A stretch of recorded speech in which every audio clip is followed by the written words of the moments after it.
Hello दोस्तों, कैसे हैं आप? उम्मीद करती हूँ आप सभी बहुत अच्छे होंगे। चलिए जानते हैं अपनी आज की कहानी के बारे में।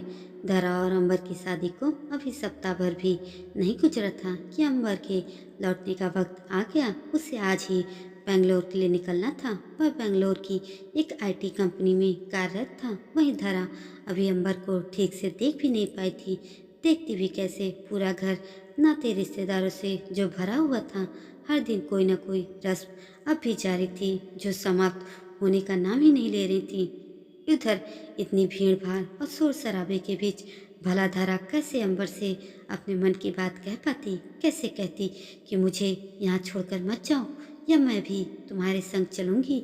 उधर अंबर भी सारा दिन दोस्तों यारों से घिरा रहता। रात को कमरे में आता भी तो धरा उसके गंभीर स्वभाव और अपने संकोचवश कुछ कह न पाती। वह अंबर से पूछना चाहती थी कि उसने ज्यादा दिनों की छुट्टी क्यों नहीं ली, लेकिन पूछ न सकी। वैसे तो अंबर और धरा का मधुर मिलन हो चुका था, लेकिन अब भी दोनों के बीच एक लंबा फासला था जो धरा के लिए अकेले तय कर पाना संभव नहीं था। हमारे यहाँ की अरेंज मैरिज में यह सबसे बड़ी खासियत यह है या विडम्बना मालूम नहीं, दिल मिले न मिले लेकिन शरीर जरूर मिल जाते हैं। वैसे धरा अंबर को उसी दिन से दिल ही दिल में चाहने लगी थी जिस दिन से उसकी और अंबर की शादी तय हुई थी। कॉलेज में यह बात सभी जानने लगे थे, यहाँ तक कि धरा के स्टूडेंट्स भी कई बार उसे अंबर के नाम से छेड़ने लगते। धरा गर्ल्स कॉलेज के हिंदी विभाग में हिंदी साहित्य की असिस्टेंट प्रोफेसर थी। अंबर कुछ कहे बगैर और धरा से बिना मिले ही चला गया। इतने भरे पूरे और चहल पहल वाले घर में भी धरा स्वयं को अकेला महसूस करने लगी थी। वह अंबर के फोन का इंतजार करती रही। अंबर का फोन आया भी, परंतु बाबूजी के मोबाइल पर सभी ने उससे बात की, बस धरा रह गई। सासू माँ ने केवल इतना बताया कि अंबर कुशलतापूर्वक बेंगलोर पहुंच गया है। यह सुन धरा चुप रही। दिन बीतते गए। धरा यहाँ बिजनौर में और अंबर वहाँ बेंगलोर में। दोनों अपने अपने काम में व्यस्त रहने लगे, लेकिन धरा को हरदम अंबर से उसकी यह दूरी खलने लगी। वह उससे मिलने और बातें करने को बेताब रहती, किंतु धरा के मोबाइल पर अंबर कभी फोन नहीं करता था। जब भी वह फोन करता बाबूजी या सासू माँ को ही करता। यदा कदा सासू माँ धरा को फोन थमा देती, लेकिन सबके सामने धरा कुछ कह नहीं पाती। यह देखकर सासू माँ और बाबूजी वहाँ से हट जाते। उसके बाद भी अंबर उससे कभी प्यार भरे दो शब्द नहीं कहता और धरा के मन में हिलोरे मार रहे प्रेम का सागर थम जाता। अंबर का यह व्यवहार धरा की समझ से परे था। अपनी ओर से पहल करती हुई धरा जब कभी भी अंबर को फोन करती तो वह फोन ही नहीं उठाता। भोले भटके कभी फोन उठा भी लेता तो कहता मैं मीटिंग में हूँ, मैं भी बिजी हूँ, और कभी कभी तो वह धरा को बुरी तरह से झिड़क भी देता। इन सब बातों की वजह से धरा के मन में उमड़ते घुमड़ते मनोभाव उसे चिंतित होने पर मजबूर करते। वह सोचती कोई भला इतना व्यस्त कैसे हो सकता है कि उसके पास अपनी नई नवेली पत्नी से बात करने तक का भी वक्त न हो। एक दिन तो हद ही हो गई जब सासू माँ ने कहा, देखो बहू, तुम बार बार अंबर को फोन करके उसे परेशान न किया करो, वहाँ वो काम करेगा या फिर तुमसे फोन पर बात। ऐसा सुनते ही धरा तिलमिला उठी और उस दिन के बाद से फिर दोबारा कभी भी अंबर को फोन नहीं किया। इन्हीं सब हालात के बीच में हिचकोले खाती उसके कॉलेज और गृहस्थी की गाड़ी चलती रही। अंबर अपनी मर्जी से 2-4 ही महीने में आता, 1-2 दिन रुकता और फिर वापस चला जाता। कभी धरा संग चलने की इच्छा जाहिर भी करती तो वह यह कहकर मना कर देता कि तुम साथ चलोगी तो यहाँ माँ बाबूजी अकेले हो जाएंगे, उनकी देखभाल कौन करेगा, और फिर तुम्हें अपने कॉलेज से भी छुट्टी लेनी पड़ेगी। उसके आगे फिर धरा कुछ और भी नहीं कह पाती। धरा अपनी नाकाम हो रही शादी को बचाने के लिए परिस्थितियों से समझौते करने लगी। उसका अधूरापन ही उसकी नियति बन चुकी थी। अब एक ही शहर में ससुराल और मायका होने के कारण छुट्टी वाले दिन कभी कभी धरा अपना अकेलापन दूर करने के लिए मैके चली जाती थी। माँ से जब भी वह अंबर के बारे में कुछ कहती तो माँ उल्टा उसे ही समझाने लगती। वह कहती अब जो है अंबर है और तुझे अपनी जिंदगी उसी के साथ गुजारनी है, इसलिए वह बेकार की बातों पर ध्यान न दे, पूजा पाठ करे, व्रत करे, भगवान में ध्यान लगाए। इसी में उसकी भलाई और दोनों परिवारों का मान है। माँ से यह सब सुन धरा मन मारकर रह जाती थी।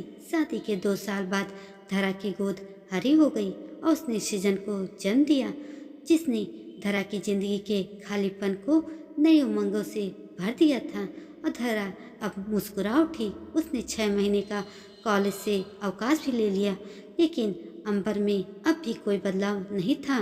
कुछ सालों के बाद धरा को कॉलेज की ओर से बेंगलोर में आयोजित हो रहे सेमिनार में मुख्य प्रवक्ता के रूप में आमंत्रित किया गया। शादी के इतने साल बाद ही सही, कुछ दिनों के लिए तो उसे अंबर के साथ स्वतंत्र रूप से रहने को मिलेगा। यह सोचकर वह मन ही मन पुलकित हो उठी।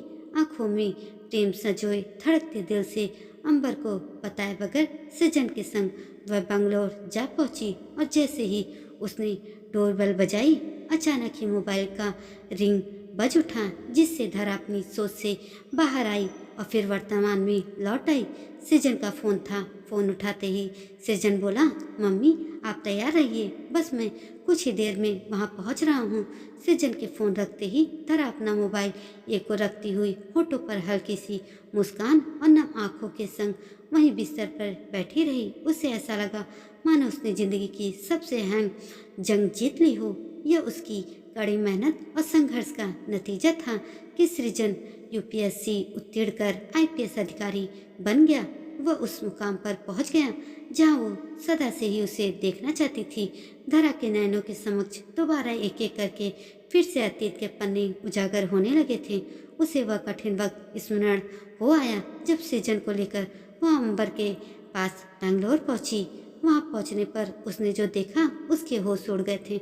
उसके पैरों तले जमीन खिसक गई थी और इतने सालों का विश्वास क्षण भर में चूर चूर हो गया। अंबर की यहाँ अपनी एक अलग ही गृहस्थी और दुनिया थी जहाँ धरा और सृजन के लिए कोई स्थान नहीं था। धरा बोझिल मन से सेमिनार अटेंड करके बिजनौर लौट आई, लेकिन वह ससुराल ना जाकर अपने मैके आ गई। वह जिंदगी के उस दोहराहे पर खड़ी थी जहाँ एक ओर उसका आत्मसम्मान था और दूसरी ओर पूरे समाज के बनाए झूठे और खोखले आदर्श, जिसे धरा के अपने ही लोग मान सम्मान का जामा पहनाए हुए उसे स्त्री धर्म और माँ के कर्तव्य का पाठ पढ़ा रहे थे। ऐसी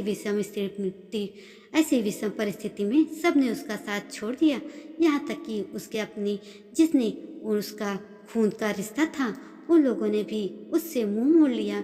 जिस घर में उसने जन्म लिया, जहाँ वह खेल कूद कर बड़ी हुई थी, आज वही घर उसके लिए पराया हो गया था।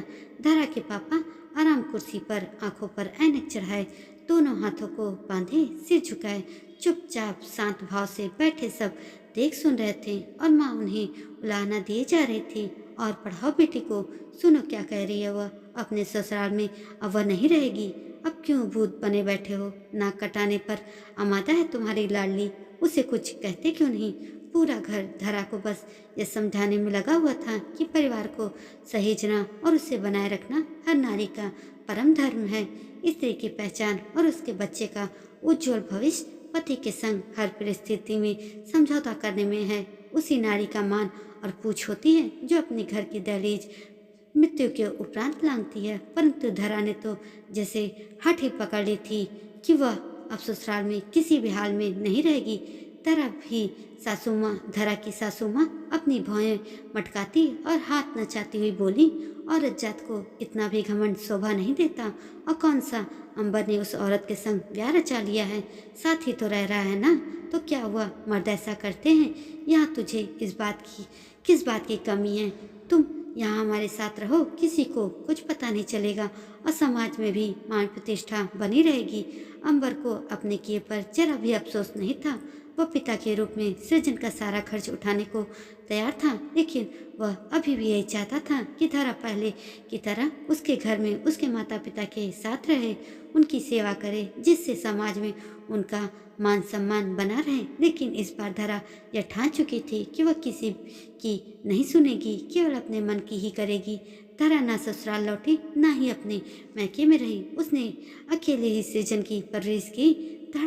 धरा पूर्ण रूप से अतीत में डूब चुकी थी। तभी डोरबेल बजी। धरा ने दरवाजा खोलते ही सृजन धरा से लिपटते हुए बोला, डियर मम्मा, ये क्या है? आप अभी तक तैयार नहीं हुई? हमें बस थोड़ी ही देर में निकलना है। धरा मुस्कुराती हुई बोली, बस अभी तैयार होती हूँ। आईपीएस साहब, सृजन की पोस्टिंग लखनऊ हो गई थी और वह चाहता था कि उसकी माँ धरा उसके साथ ही रहे। तभी सृजन का मोबाइल बजा। वह फ़ोन उसके पिता अंबर का था। सृजन के फ़ोन रिसीव करते ही अंबर करुणा और याचना भरे शब्दों में कहने लगा, बेटा, अब मेरी सेहत ठीक नहीं रहती। मैं अक्सर बीमार रहने लगा हूँ और अब बहुत अकेला भी हो गया हूँ। तुम मुझे भी अपने साथ ले चलो। सृजन बोला, पापा, आप चिंता न करें। आपकी दवाइयों का सारा खर्च मैं उठा लूँगा। आपकी देखभाल के लिए पूरी व्यवस्था कर दूंगा। लेकिन अब आप हमारी दुनिया का हिस्सा नहीं बन सकते हैं। आप हमारे साथ नहीं रह सकते। कहते हुए सृजन ने फ़ोन धरा को थमा दिया। धरा के फ़ोन पर आते ही अंबर बोला, धरा, अब भी हम पति पत्नी हैं। हमारे बीच तलाक नहीं हुआ है। अंबर के ऐसा कहने पर धरा लंबी सांस लेती हुई बोली, कानूनी तौर पर भले हमारा रिश्ता टूटा नहीं है, हम अब भी पति पत्नी हैं, किंतु मानसिक रूप से तो यह रिश्ता कब का टूट चुका है। मैं तो काफ़ी पहले ही इस रिश्ते को ख़त्म कर तुम्हारा परित्याग कर चुकी हूँ। तो इसे जोड़ पाना मेरे लिए मुमकिन नहीं है अब। अम्बर ने बोला, धरा प्लीज़ ऐसा मत बोलो, मैं तुम्हारा सुहाग हूँ। धरा ने अपने बेटे सृजन को जरा तेज आवाज़ में बोलते हुए कहा, बेटा जरा देख तो ये किस पागल का फ़ोन आ गया है। कैसी बहकी बहकी बातें कर रहा है। सुहाग और रिश्ते की बातें कर रहा है। तुम जरा किसी से बात करके पागल खाने में इसका डॉक्टर से इलाज करवा देना। कहकर धरा ने फ़ोन रख दिया। आज धरा के दिल को बहुत सुकून मिल रहा था। बस अफसोस इस बात का था कि यह दृश्य देखने के लिए उसके माँ बाप और सास ससुर अब इस दुनिया में नहीं थे, नहीं तो उसे और भी ज़्यादा सुकून मिलता। दोस्तों, आपको कहानी कैसी लगी कमेंट करके ज़रूर बताइएगा और एक लाइक भी ज़रूर कर दीजिएगा और मेरे चैनल को सब्सक्राइब भी कर दीजिएगा। धन्यवाद।